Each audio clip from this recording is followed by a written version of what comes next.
لوگ کہتے ہیں کہ بلوچستان کا یہ حال جو ہے بلوچستان کے نواب و سرداروں کی وجہ سے ہے. کیا آپ اس بیانیے سے اگری کرتے ہیں کہ وہ پاور میں آنے سے پہلے کچھ بولتے ہیں، پاور میں آنے کے بعد کچھ بولتے ہیں؟ نہیں، بلوچستان کا جو مسئلہ ہے، آپ تقریباً کوئی شاید علم میں بھی ہے کہ بلوچستان میں سب سے زیادہ سیاسی پولیٹیکل کانشیسنیس ہے. اور میرے خیال بلوچستان کے عوام کو اگر ان کے سرداروں سے، نوابوں سے، یا ان کے جو لوکل اگر کسی سے کوئی مسئلہ ہوتا تو یہاں پر اس کے خلاف آپ کو بہت بڑی موومنٹ، پروٹیسٹ یا ان کے خلاف بھی بہت بڑی مذمت نظر آتی. بلوچستان کے عوام کو پتہ ہے کہ ان کے مسائل کس جگہ سے ہیں، ان کی ترقی کے میں رکاوٹیں کہاں سے ہوتی ہیں، ان کا مینڈیٹ، سیاسی مینڈیٹ کون چرا رہا ہے، ان کے یہاں انسانی حقوق کے جو مسائل ہیں وہ کہاں سے ان کو درپیش ہیں. تو یہ جو ایک اسلام آباد کا بہت پرانا ایک کیا کہتے ہیں کہ فارمولا تھا، وہ بلوچستان کی سیاست کے حوالے سے بیچتا تھا. اب یہ میرے خیال میں بلوچستان میں کوئی اس کو بائن نہیں کرتا. بلوچستان کا بڑا کافی جینین ایشوز ہے. بلوچستان کے جو ترقیاتی خسارہ ہے، ڈیولپمنٹ ڈیفیسٹ ہے، اس کو یا دوسری چیزیں ہیں ان کو اگر آپ مد نظر رکھیں تو اسلام آباد کو چاہیے کہ وہ بلوچستان کے حوالے سے اگر کوئی پلان بنانا چاہتا ہے، سب سے پہلے یہاں سیاست صاف اور شفاف ہو، شفاف انتخابات ہوں، اچھی اسمبلیاں ہوں، جمہوریت کے جو ہے یہاں پر واقعی تو تمام جو انسٹیٹیوشنز ہیں بہت سارے بحال ہوں، عدلیہ سے اطلاع فراہم کرے، پھر بلوچستان کے قدرتی وسائل پر یہاں کے عوام کا اختیار ہو، وہ جتنی وہاں سے پیداوار ہوتی ہے وہ ان پہ خرچ ہو اور ان کو استعمال کر سکیں. اس کے علاوہ فیڈرل گورنمنٹ اگر اپنے گناہوں کی معافی بھی چاہتا ہے تو کسی غریبوں کے جو ہے جیب سے 50-60 روپے ڈیولپمنٹ لیوی کے جو پیٹرولیم کا ہے وہ نکالنے کی بجائے حکومت اپنا 500-600 ارب سالانہ کے حساب سے federal P S D P سے بلوچستان کو دے اور ہم کریٹیکل ڈیولپمنٹ پروجیکٹس جو ہیں وہ آئیڈینٹیفائی کر سکتے ہیں جو بلوچستان میں بہتر تبدیلی لا سکتے ہیں. ویسے ثناء اللہ صاحب، میں ہمیشہ سے یہ بات کہتا آیا ہوں جب بھی میں بلوچستان کے لیے آواز اٹھاتا ہوں کہ سوئی سے نکلنے والی گیس سے سر 2 اربوں کی کمپنیاں بن گئیں. سوئی سدرن گیس کمپنی، سوئی ندرن گیس کمپنی، سیڈلی سوئی نہ بن سکا. اب سر سوال آپ سے بڑا امپورٹنٹ ہے. سپاہ سالار آرمی چیف نے کہا ہے کہ 1500 دہشت گرد اگر یہ سمجھتے ہیں کہ وہ بلوچستان ہم سے الگ کر کے لے جائیں گے تو ان کی 10 نسلیں بھی ایسا نہیں کر پائیں گی. یہ چہ مگویاں چائے کے ڈھابوں پہ پاکستان کے لوگوں میں یہ ہوتی رہتی تھی کہ پاکستان کو توڑنے کی سازش کی جا رہی ہے. بلوچستان میں دہشت گرد اور دشمن ممالک یہ چاہتے ہیں کہ وہ توڑنے میں کامیاب ہو جائیں پاکستان کو اور بلوچستان کو الگ کر لے، جس کا ذکر آرمی چیف نے بھی کر دیا ہے. آپ اس کے اوپر کچھ کمنٹ کرنا چاہیں گے سر؟ کیا واقعی یہ جو نیریٹو ہے لوگوں میں بڑھانے کی کوشش کی جاتی ہے کہ بلوچستان پاکستان سے الگ ہو جائے گا، جس کا منہ توڑ جواب دیا آرمی چیف نے، کیا وہ نیریٹو اب ختم ہو جائے گا؟ ثناء اللہ بلوچ صاحب. پوری دنیا میں اقوام جہاں پر بھی ان پہ زیادتی ہوتی ہے، ان کے اوپر ظلم ہوتا ہے، ان کے حقوق جو ہیں غصب کیے جاتے ہیں، ان کا مینڈیٹ چرایا جاتا ہے، ان کی عزت نفس جو ہے کا احترام نہیں کیا جاتا ہے، تو وہ وہاں پر قومیں جو ہیں سیاست کرتی ہیں، جمہوری انداز میں اپنے مسائل بیان کرتے ہیں. میں کسی طرح کے جو ہے نہ تو دھمکیآمیز بیانات کو نہ تو کوئی اتنی اہمیت کا عامل سمجھتا ہوں، بلکہ میں یہ سمجھتا ہوں کہ اس ملک کا جو بھی سب سے ذمہ دار عہدیدار ہو، چاہے وہ چیف آف آرمی اسٹاف کی صورت میں، وزیر اعظم کی صورت میں، کسی وزیر اعلیٰ کی صورت میں، ان کا لب و لہجہ ہے وہ بلوچستان کے حوالے سے اور بلوچستان کے بھی سیاستدانوں کا لب و لہجہ وہ بڑا ریکنسیلیٹری ہونا چاہیے، بڑا مسلط پسندہ ہونا چاہیے، بڑی پدرانہ ہونا چاہیے، بڑا شفیق ہونا چاہیے، بڑا شفاف ہونا چاہیے. تو ایسے لب و لہجے کے ساتھ گھروں میں معاملات خراب ہوتے ہیں، بہتر نہیں ہوتے ہیں جب جہاں پر زخم ویسے پہلے ہی بہت زیادہ ہوں.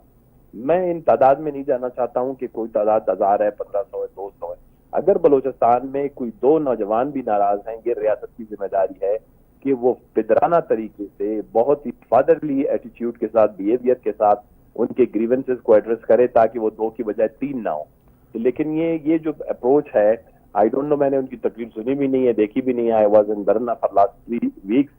تو میری اپنی رائے یہ ہے کہ کبھی بھی ریاست کے اہم عہدے پر فائز شخص کو ہمیشہ کسی بھی پاکستان کے وفاق سے متعلق مسائل کے حوالے سے بہت ہی پدرانہ، بہت ہی نرم، بہت ہی سیاسی، سنجیدہ اور جمہوری لہجہ اختیار کرنا چاہیے. بلوچ صاحب، کیوں دھرنا ختم کیا؟ کیا مینگل صاحب کے پاس کوئی اور پلان ہے؟ کیا لوگ آپ کے ناقدین نہیں کہیں گے کہ آپ نے گھٹنے ٹیک دیے؟ بلوچ صاحب، یہ ہماری جمہوریت کے حوالے سے سب سے بڑی کامیابی ہے. بلوچستان کی تاریخ کا سب سے بڑا طویل ترین دھرنا تھا کہ کچھ ہمارے خواتین قیدیوں کے حوالے سے جو ان کو قید کیا گیا ہے، یہ ہم نے کیا تھا. تو ہم سمجھتے ہیں کہ 20 دن میں ہم نے لوگوں میں کافی شعور، کافی لوگوں کے ساتھ روابط، لوگوں کو ہم اپنا مسئلہ سمجھانے میں بھی کامیاب ہوئے ہیں. اور ملک کے اندر بیرون ملک لوگوں کو یہ بھی پتہ چل گیا ہے کہ بلوچستان کے اندر کتنی آزادیاں ہیں، کتنی آزادیوں پر قدغنیں ہیں. تو یہ تو ریاست نے اپنے ساتھ, حکومت نے اپنے ساتھ زیادتی کی ہے کہ اپنا جو چہرہ ہے وہ لوگوں کو سامنے دکھا رہا ہے اور لوگوں کے حوالے سے لوگوں کی نفرتیں ان سے بڑھ رہی ہیں. ہمیں اس میں کامیابی بالکل ہوئی ہے, ہم تکلیف ہوئے ہیں, ہم دھوپ میں بیٹھے رہے ہیں, سردی میں بیٹھے رہے ہیں, خودکش بم دھماکوں کے دوران بیٹھے رہے ہیں, لیکن سیاست میں یہ ہماری سب سے بڑی کامیابی ہے کہ بلوچستان کا نظام یہی ہے کہ وہ جمہوری اور آئینی طریقے سے اپنا بات نہیں کرتے, وہ جو ہمیشہ لڑائی کرتے ہیں, وہ پہاڑوں پہ جاتے ہیں, وہ بندوق اٹھاتے ہیں. یہ تو بلوچستان یا پاکستان کی تاریخ میں اتنا پرامن دھرنا کبھی نہیں ہوا ہے کسی میدان میں, نہ کوئی ڈی چوک تھا, نہ کوئی بجلی تھے, نہ کم کمے تھے, نہ یہاں پر کوئی وہ سہولیات تھی. تو اس کے باوجود یہ بلوچستان کے حوالے سے میرے خیال میں جو اگر ہم جمہوری ملک میں رہتے ہیں, ہمارے کچھ ادارے اگر ابھی بھی سلامت ہیں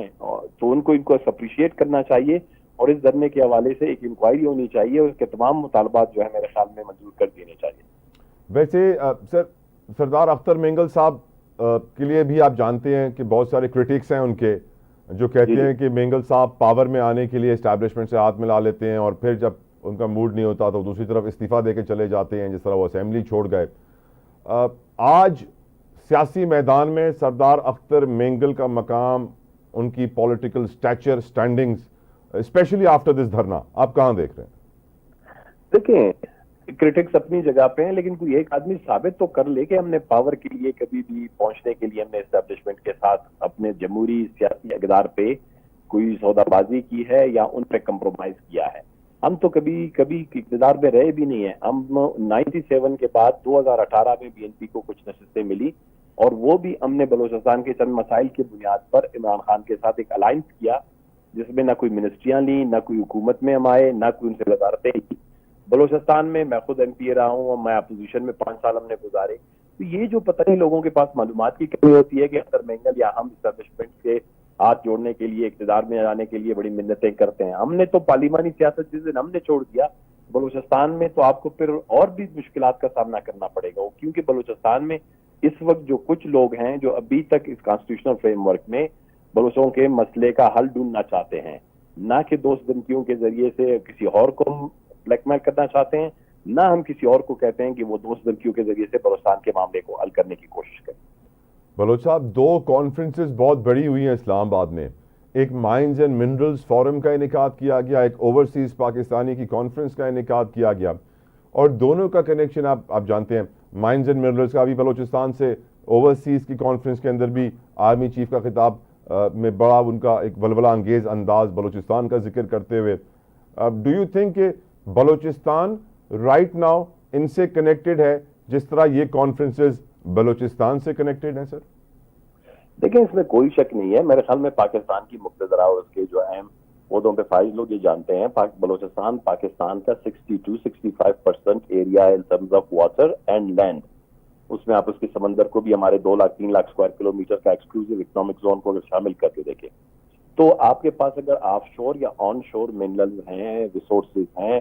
تو وہ آپ کو پاکستان کا دنیا میں فیوچر ہی ابھی آیا ہے, واپس منرلز کی طرف آ رہا ہے. ایگریکلچر تو نہیں ہے, چلو اور زندگی کے لیے کچھ اور نہیں, لیکن قوموں کی بہت بڑی ترقی میں منرلز کا بہت بڑا رول ہے. دنیا میں ایڈوانسمنٹ آ رہی ہے, آرٹیفیشل انٹیلیجنس آ رہا ہے, ٹیکنالوجیز آ رہی ہیں, تو بلوچستان کی اہمیت ہے. لیکن بلوچستان کے حوالے سے جو 2 کانفرنس ہوئے اس میں مجھے ایک پگڑی والا بلوچ, ایک داڑھی والا بلوچ, ایک بلوچستان کے کسی گاؤں سے تعلق رکھنے والا بلوچ تو دکھا دیں. اسی لیے تو بلوچوں کی سب سے بڑی ناراضگی ہے کہ آپ مائن منرل انویسٹمنٹ فورم بھی بناتے ہیں, انویسٹمنٹ فورم میں آپ بلوچستان کی جو اصل محرومیاں ہیں, مسائل ہیں, ان کا ذکر نہیں کرتے ہیں. آپ براہ راست ذکر کرتے ہیں ان کی دولت کا, ان کے پاس ہونے والے سونے کا, چاندی کا, تانبے کا,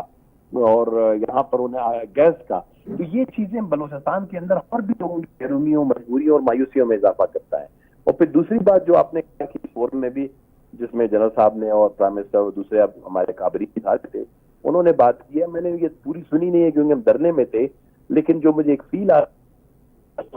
باتیں سنی ہے, اس میں بلوچستان کے لیے ماں سوائے کوئی دمکیامیز لہجے کے کوئی ریکنسیلیٹری اپروچ نظر نہیں آیا کہ Balochistan has some challenges, we have made some mistakes, ہم سے غلطیاں ہوئی ہیں, and we are going to approach people of Balochistan, اس کے جوانوں کے پاس جائیں گے, and as a brother, as a بھائی, ایز اے دوست, ایز اے مسلمان, ایز اے ملک کے شہری, ہم ان سے ریکویسٹ کریں گے کہ ہمارے ساتھ بیٹھے معاملات کو حل کریں. یہ والا انشاءاللہ ہوگا ایسے سر, مجھے امید ہے, مجھے لگ رہا ہے کہ ان کے پیغام میں یہ میسج ہے بٹوین دا لائنز. اب بلوچ صاحب, ایک اور امپورٹنٹ کویشچن سر, بہت امپورٹنٹ ہے یہ سر. پانی کے معاملے پہ اس وقت سندھ کے اندر ایک بڑی ٹینشن بڑھی ہوئی ہے. پیپلز پارٹی کہہ رہی ہے وفاق کو کہ ہم حکومت گرا دیں گے اگر آپ نے چولستان میں یہ کینالز بنائے, ہم آپ کا ساتھ چھوڑ دیں گے. سر پہلے ہم نے دیکھا تھا کہ بلوچستان میں ایک نیگیٹو سینٹیمنٹ پایا جا رہا تھا ٹو دا پنجاب گورنمنٹ. اب سندھ کے اندر بھی ایک نیگیٹو سینٹیمنٹ بڑھ رہا ہے, تعصب بڑھ رہا ہے. آج سعد رفیق صاحب پی ایم ایل این کے کہتے ہیں ثناء اللہ صاحب پنجاب نے بڑے بھائی کا کردار ادا کر کے بڑا نقصان اٹھایا, پنجاب ملک کی آمدن کا تقریباً 60%, پنجاب نے کسی کا حق نہیں کھایا, پاکستان کو خراب پنجاب نے نہیں ماضی کے حکمرانوں نے کیا. یہ جو ٹینشنز بڑھی ہوئی ہیں اس وقت بٹوین دا پروونسز سر, صوبوں کے درمیان, کیا آپ سمجھتے ہیں کہ اب وقت کچھ ایسا آ گیا ہے کہ بڑے فیصلے کیے جائیں گے؟ شاید پہلے وعدے کیے جاتے تھے جو کبھی وفا نہ ہوتے تھے, شاید اب بہتری کی طرف ہم بڑھیں گے, اصلی وعدے کریں گے جو اس پہ کام بھی کیا جائے. بلوچ صاحب دیکھیں, جب ملک میں قداور سیاستدان نہ ہو, ایک تو یہ ہے کہ بہت قابل معاملہ فہم اور وفاقیت کو صوبوں کے معاملات کو آئین کے پیمانے میں حل کرنے والے جو سنجیدہ آپ کے پاس لوگ نہ ہو, تو پھر وہ ملکیں قومیں اسی طرح جو ہیں آپ اپنے دستوں گریبان ہوتی ہیں. یہ جو پانی کا مسئلہ کینال کا, ہم نے دھرنے میں اس کے حوالے سے ریزولوشن بھی پاس کیا, کیونکہ ان کینال سے صرف سندھ کو نقصان نہیں ہوگا بلکہ بلوچستان کو بھی نقصان ہوگا, کیونکہ بلوچستان کے جو ہمارے جو پانی ہے وہ یہیں سے آتا ہے. تو میرے خیال میں اس وقت جو ہے بہت زیادہ ضرورت ہے, جو سینٹیمنٹ سندھ میں ہیں, بلوچستان میں ہیں, یہ موجودہ حکومت اس قابل نہیں ہے. اس حکومت کو ختم کر کے ان کے اندر صاف اور شفاف انتخابات کر کے جو بھی serious genuine political and let them to negotiate water issue, inter provincial ہمارا ایشوز ہیں, سینٹر پروونس کانفلکٹ, یہ کا ہے